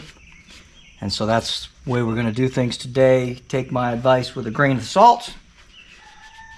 But while we're out driving and enjoying this car, you can be paying your $1 million to have everything perfect. Okay? But if you're good, if the factory was good enough for you, then this will be good enough for you too. So let me get some, let me get my gauge, and I'll show you with, I gotta go look it up actually. I gotta go in the house, get on the computer and find out what the backlash is supposed to be. But I'm gonna say we're probably not too far off right now with that. I'm gonna say that's probably good, but we'll have to turn it with some grease on here and see what our pattern looks like, and we may or may not. Usually the pattern is going to be pinion angle more than anything, and we're going to assume because it's factory, where the factory put it, that it's going to be good. So really all we're going to be worrying about is backlash, but we're going to check the pattern anyway just so I can explain to you what that means and what that's supposed to look like, assuming it comes out right. But I can tell there's minimum wear on these teeth, but the pattern was a little bit, well, that's actually pretty good. It's actually in the center, and that's where you want it. And I'll try to explain that, but you'll see with the grease, there's going to be a little bit of a wear pattern where the teeth are touching, and you kind of want it right in the middle. If it's too far this way or too far that way, you run the risk of damaging the teeth. If it's right in the middle, it's kind of what you want. On an old set of gears, you can see there's some green in here when they did originally. If it's hitting the entire tooth, well, that's probably because it's a little bit worn. And that's probably what's going to happen, because God only knows how many miles is on this differential. So we're probably going to get a full pattern, and that would be fine. As long as it's not too far one way or the other, we should be good. So people won't accuse me of teaching y'all wrong. I did get all the torque specs, and I'll explain to you what they mean. I have my trusty torque wrench. I have my magnetic stand and my dial gauge. And I'm going to explain all of this to you kind of after that. I know I did ugga-duggas on the ring gear, but I'm going to give you the correct specs so you don't have to do an ugga-dugga, and you can actually do it the right way. What? Do it the right way? Are you kidding me? So anyway. Okay, that's not sticking very well. You can put this anywhere. Let's put it, yeah, that works. I don't think that's going to work though, because we'll see. Yeah, it might work on the other side. We're a little too far away on this side. Let's try that. But then if I got to adjust it, it's not going to work out too good. But let's try it. Okay. I really need to be up here. Didn't want to stick up there very well.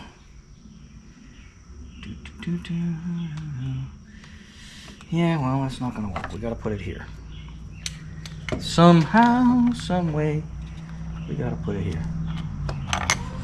Come on. It's not sticking to cast iron very well.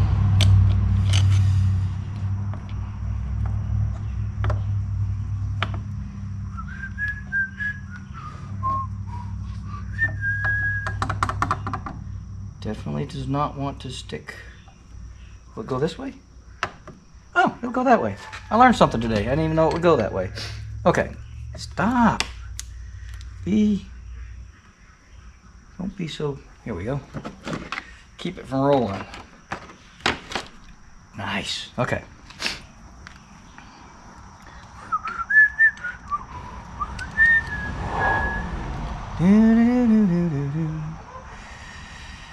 Okay, the idea is we're going to put the dial gauge up against a tooth.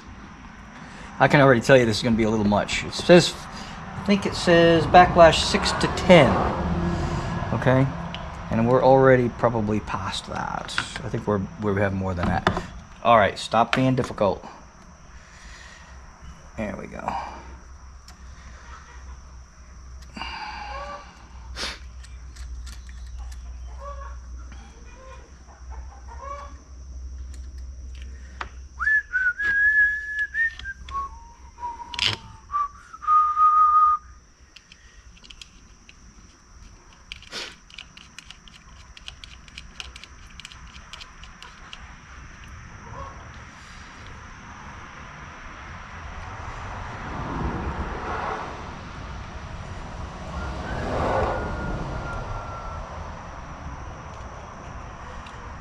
All right.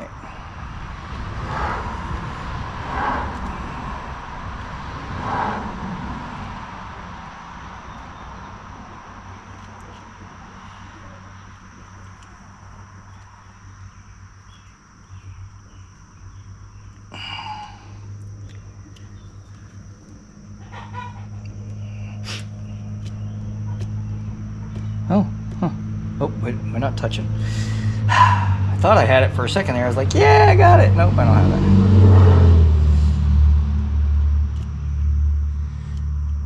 Gotta make it so she'll touch.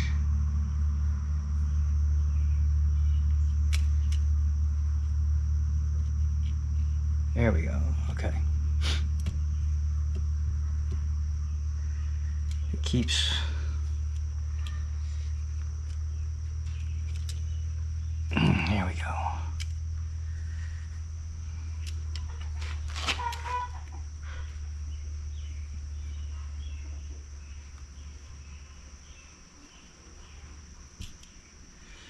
All right.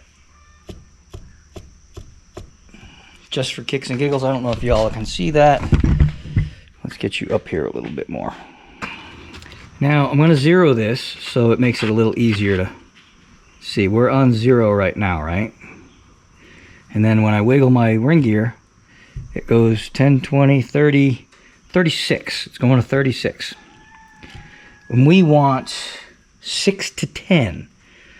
So what we're going to have to do after all that, I'm going to move it that way, and I'm going to bring it so these teeth are meshing closer, and then that should reduce that down to a little bit, down to as far as we want. So we want very, very little play. Oh, let's just smack that against the camera. All right, now, because we are, I'm going to back you up a little bit, so you're not in my way. There we go. All right. I'm going to turn this. We're going to have to do this a little bit. We're going to loosen this one gently.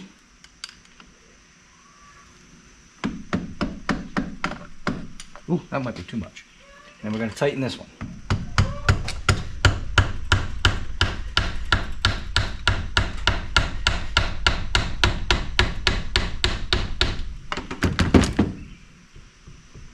That's still way too much, so let's keep tightening.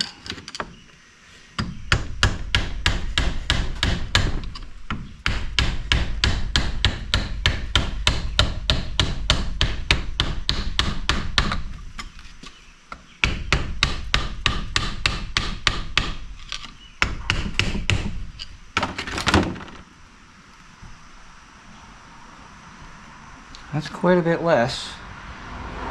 Let's see where we're at on that one. And that's pretty tight, actually. Let's tighten this one up a little bit. Yeah, she's tight. She's got 0 wiggle room.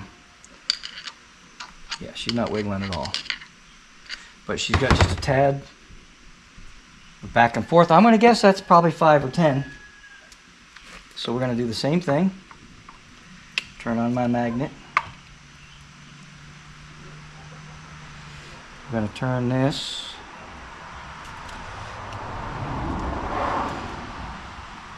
This magnet has probably gotten less strong over the years. It's probably,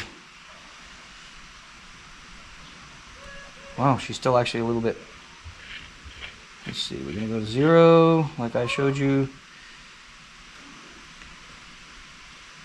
Oh, and it is, oh, that's actually pretty good. 9.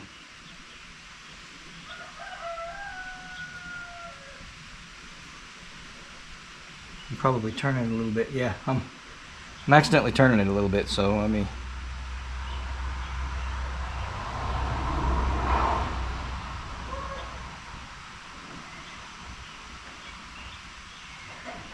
Yeah, I'm getting like 7.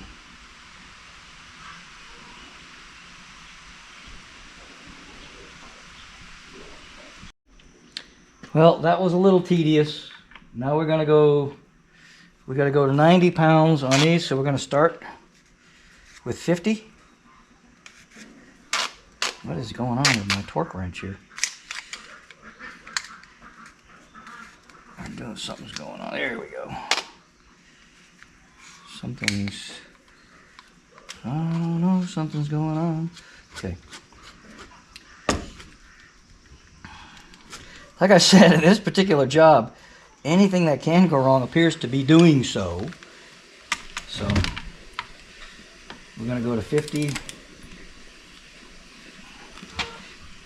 I'm going to have to put this in a vise, I think, because this is just not going to work. All right.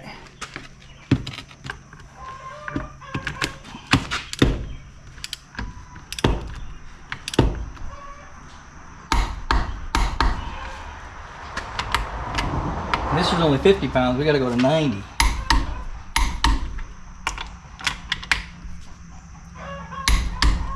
Okay, there's probably jigs and stuff for this. But again, we're doing what we can do. So we're going to 90. We did 50 first. We're going to 90 last. Here we go.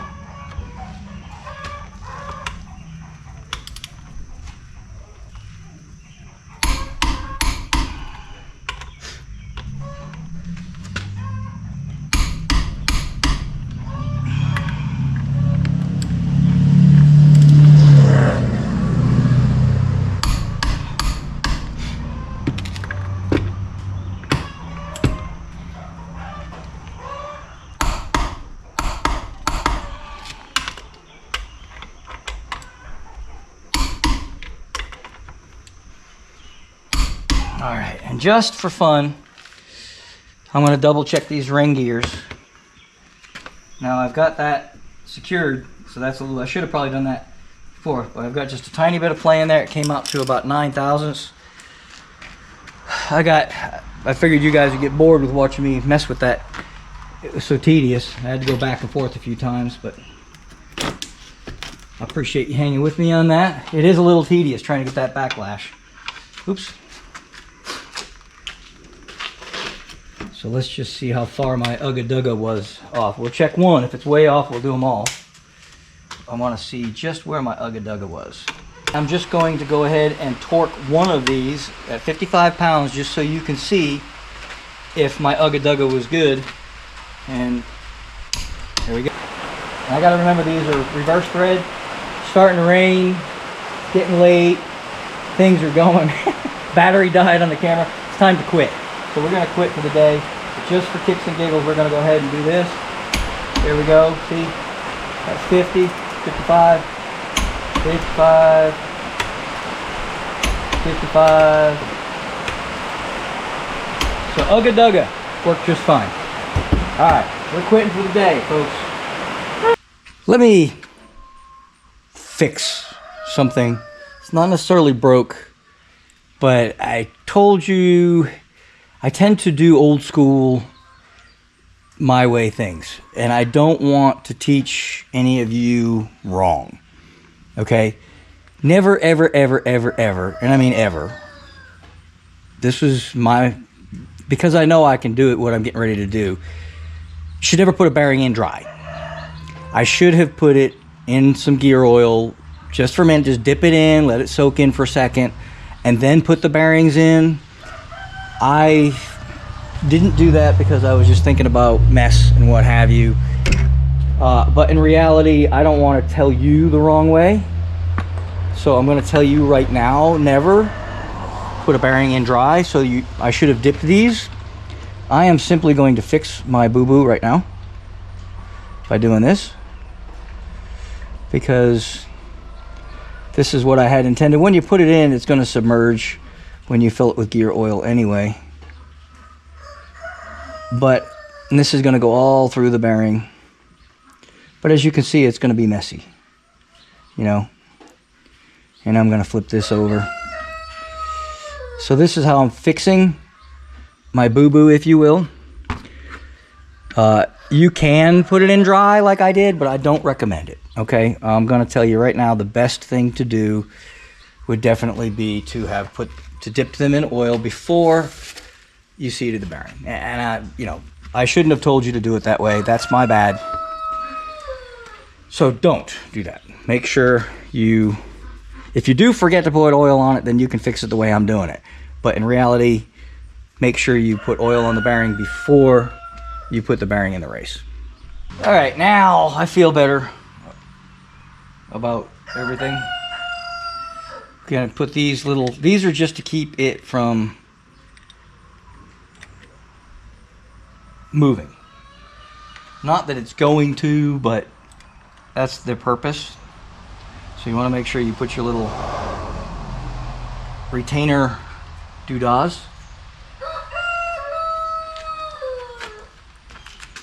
That's a technical term, by the way, doodah. That means it is a very, very important piece. And this you definitely don't want to use an impact to zing that on there, and I don't have a ratchet handy, so let me go get a ratchet and we'll go ahead and put the other one on. We'll just go ahead and put the other one on while I'm sitting here.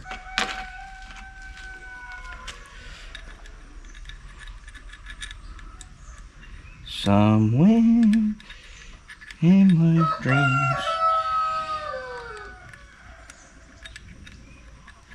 Sometimes these don't want to go in, which I'm going to have some trouble with this one, if they don't happen to be spaced just right.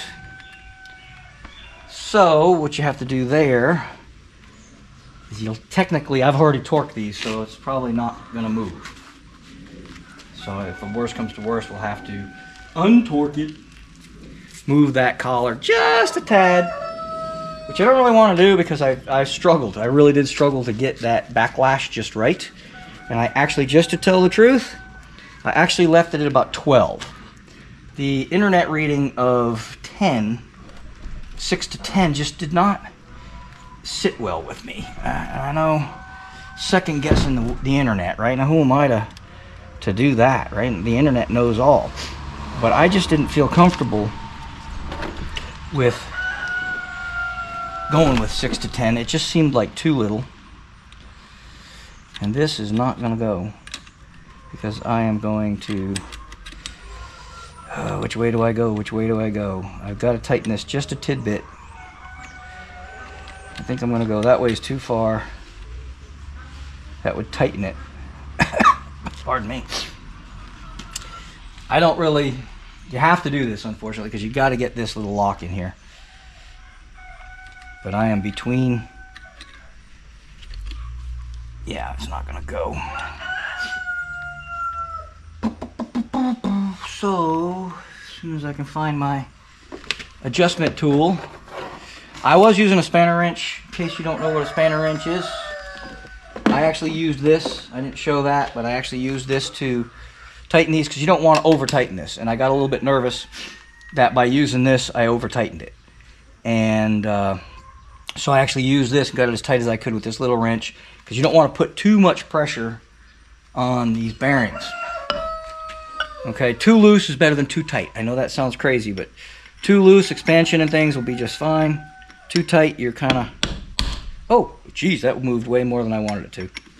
I didn't think it was going to move that easy. Alright. Do-do-do. Do-do-do. Do-do-do. Oh man, why did that move so easy? Let's get this spanner wrench. I don't like that at all. I'm sure the race didn't move, but that's strange that it moved that easily. So I guess I'm gonna go tighter, right? Because I didn't like that.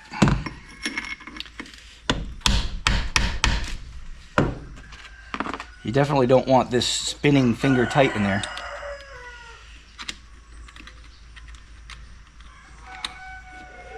We are, actually I think we are there. Okay. I'm not gonna lie. This is a fairly daunting job. It really isn't for the faint of heart. I mean, literally, this can get so aggravating, especially trying to get your backlash right. And we didn't even do the pinion. If you do the pinion, you've got to worry about your poundage turning, because on a new bearing you want to get, it's going to take about 12 to 15 pounds to turn that pinion without even having the ring gear in there. So you'd have to take about 15 pounds of drag to turn the pinion, and this is at about 4 or 5 right now. It doesn't take a lot to turn the pinion right now, but it's an old bearing and I just put it back where it was.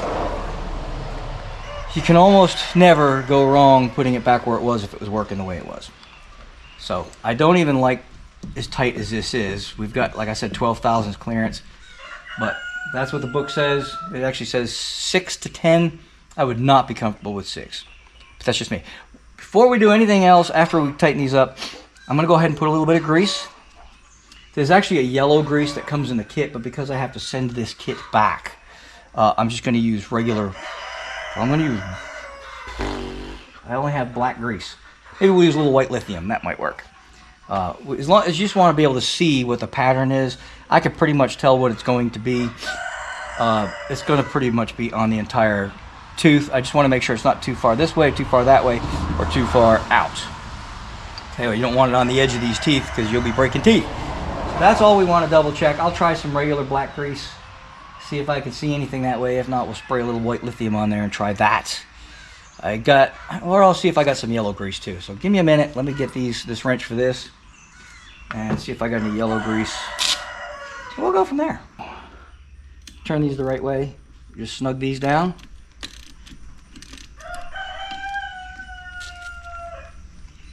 Again, this is not, there's probably a torque spec for it. I couldn't find one, but it's just tight enough. You know, don't snap them, but just get them, you know, good and tight. Good and tight. Okay. It's a German word, good and tight. All right, now, this is where things get a little weird. I've got some Lubriplate white grease. It's assembly lube, engine assembly lube. And it's white, so I figured that'd be the best thing. I'm gonna use my grease brush here, which actually had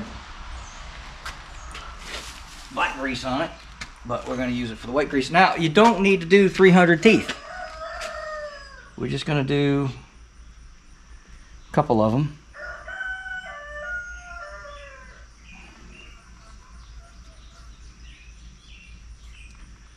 And it's gonna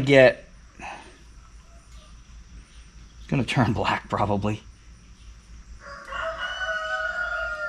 And don't be afraid to use some, because you want to be able to see. So that one's really good. Okay, so we've got 3 or 4 teeth with this white grease on there, which it's not very easy to see, is it? It's blending quite nicely. All right. Now the idea is to put it in, to turn it. Now we're gonna go this way because this is the way it would, this is upside down right now, but this is the way that it would turn inside the car. So we're gonna go ahead and run her through, and there's probably too much oil in there still. Here it comes.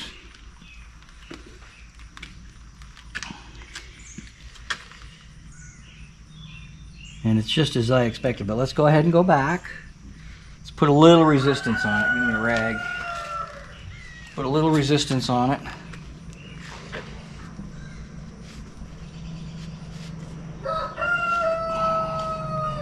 Actually, I can see it coming up now. It's actually perfect.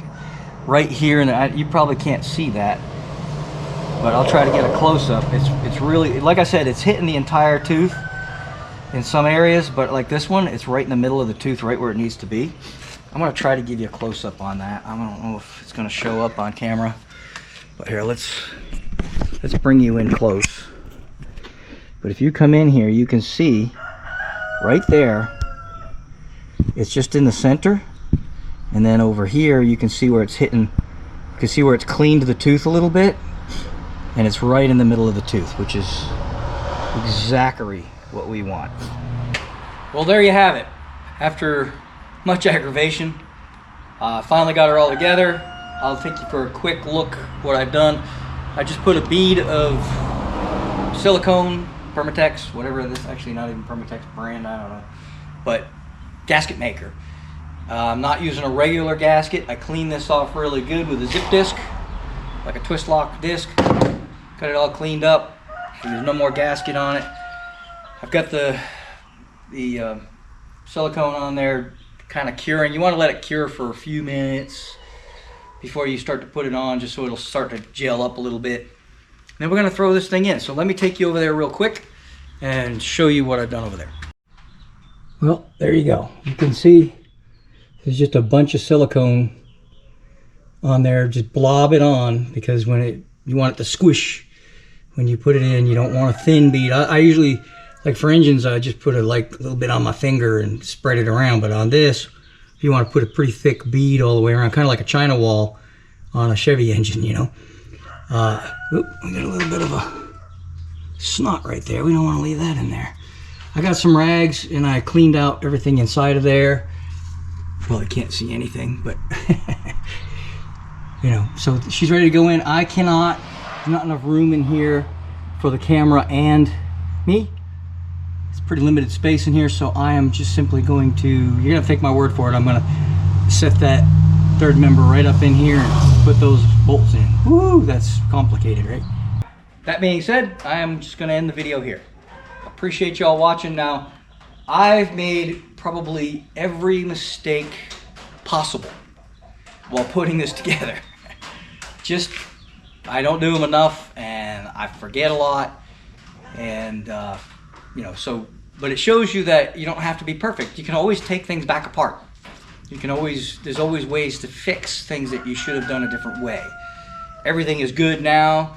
Probably the most aggravating part was trying to get this dial indicator, you know, within 10 thousandths. It was either going to be, every time I did something, it was either too tight or not tight enough. I got it within 12, which the spec was 6 to 10. Now, if you know anything about, when I'm talking about thousandths, we're talking about thousandths of an inch. 12 thousandths of an inch as compared to 10 thousandths of an inch.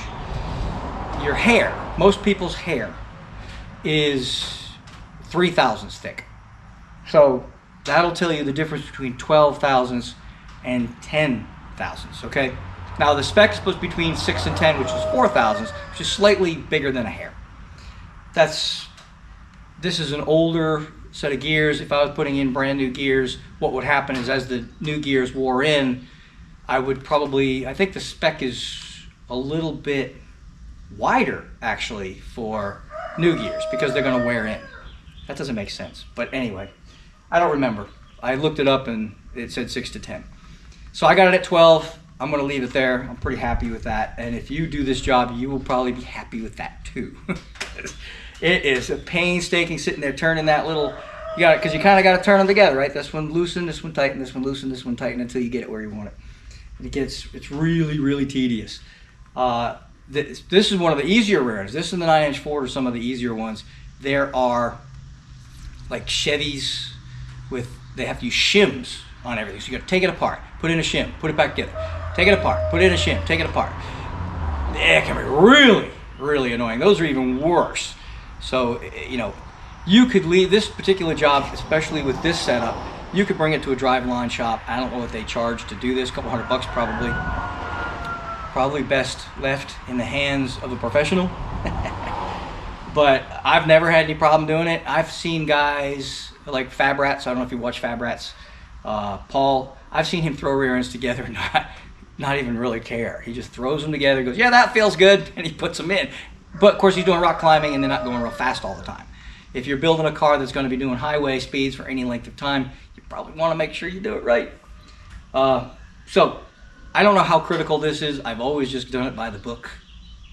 But this had a really nice pattern. The biggest thing, and just if you remember anything about this video, the pattern on the gears, that is the critical element. If your pinion is too deep or too shallow, it's going to be forward or too deep into the gear, which will bind, or it'll be too shallow, not deep enough into, or too, yeah, not deep enough in the gear, and it'll be on the edge of the teeth, which they'll eventually break. Or if it's too far one way, if they're not meshing, you can have it, I'm trying to think which one does which. But if you're too deep on the, like on the ring, if you're too far inside the ring, you're going to wear the ring premature because you're going to have all your pressure inside the teeth. and of course they can chip too. And then if you go the other way, it'll be too far outside again, and it can break the teeth. So the idea is to be right in the middle on that pattern, middle all the way around, not on the edge on the outside, and not on the edge on the width either. This is actually really perfect.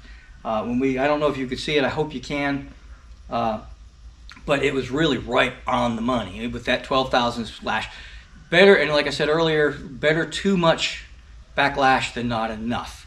Things that are too tight when they heat up will bind. Things that are too loose, the worst that'll happen is it might hum a little.